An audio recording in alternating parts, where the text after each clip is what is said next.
The sun dipped below the horizon as Flight AI-417 prepared for its late-night journey from New York to London. Passengers were settling into their seats, oblivious to the invisible tension brewing between the crew members. Beneath the polished smiles and professional demeanor of the flight attendants and pilots lay a secret mission, one that could determine the fate of countless lives.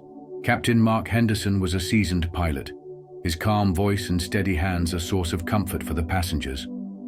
But tonight, his mind was elsewhere. Across the cockpit, his co-pilot, Alex Martin, seemed equally distracted.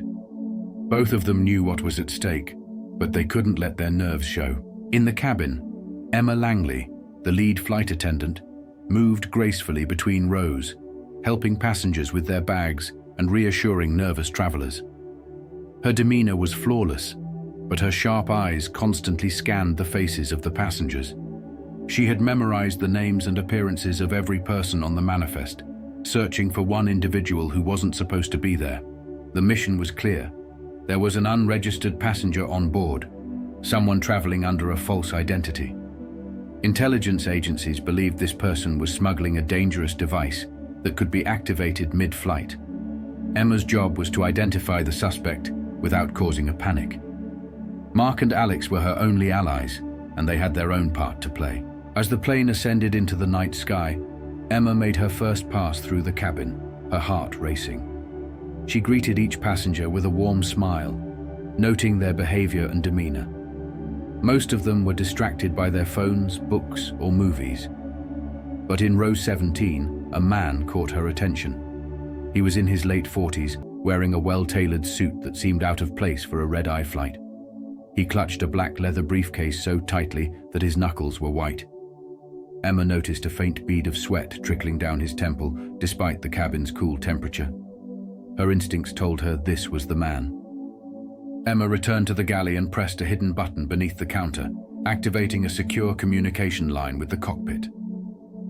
"I think I've found him," she said, her voice barely a whisper. Mark responded immediately. "Describe him." Emma relayed her observations and Mark quickly cross-referenced the details with the intelligence report. "That matches the profile. Stay close to him, but don't engage yet. Alex and I will initiate Phase 2. Phase 2 involved discreetly scanning the cargo hold for any unauthorized items. The plane's autopilot was engaged, allowing Alex to slip away under the pretense of a restroom break. He moved swiftly and quietly, descending into the lower deck where the cargo was stored. Meanwhile, Emma continued to monitor the suspect. She offered him a drink, which he declined with a curt shake of his head. His eyes darted nervously around the cabin, and Emma noticed his hand slipping into his briefcase multiple times. In the cargo hold, Alex's flashlight beam swept across the rows of luggage and cargo crates. Everything appeared normal until he reached a small, unmarked box tucked into a corner. The box wasn't listed on the manifest. Alex carefully pried it open and found a device with wires and a digital timer. The timer wasn't active yet, but it was clear this was the weapon they were warned about. Alex radioed Mark. "I found it. It's not armed yet, but it's here." Mark's voice was calm but firm. "Secure it and return to the cockpit. We're going to need a plan." As Alex worked to disarm the device, Emma noticed the suspect becoming increasingly agitated. He glanced at his watch and then toward the lavatory, as if waiting for someone. Emma's heart sank. Was there an accomplice on board? Suddenly, the suspect stood up, clutching his briefcase. He headed toward the rear of the plane, where Emma intercepted him with a polite but firm smile. "Sir, the seatbelt sign is still on. Can I help you with something?"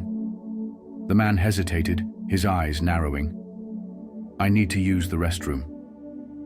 Emma nodded, but followed him closely. She watched as he entered the lavatory and then pretended to tend to a nearby passenger. A minute later, she heard faint clicking sounds coming from inside the lavatory. Her pulse quickened. She returned to the galley and contacted Mark. "He's trying to activate something in the lavatory. We need to act now." Mark's voice was steady. "Understood. Get the passengers ready for an emergency landing. I'll alert the authorities." Emma's training kicked in as she calmly walked through the cabin, preparing the passengers without revealing the full extent of the danger. Ladies and gentlemen, we're experiencing a minor technical issue and will be making an unscheduled stop. Please remain seated and follow the crew's instructions.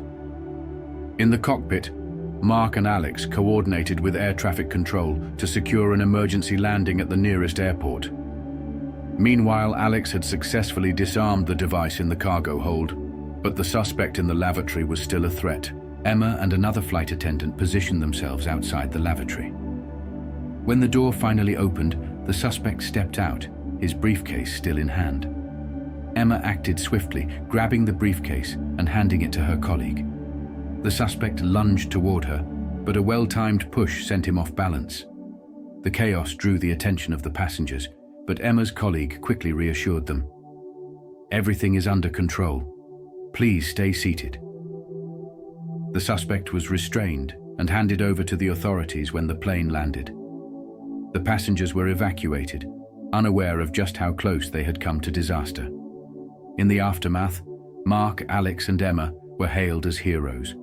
But as they debriefed with intelligence agents, they learned the chilling truth. The suspect wasn't acting alone. There were others, and this flight was just one piece of a much larger puzzle. Their mission was far from over.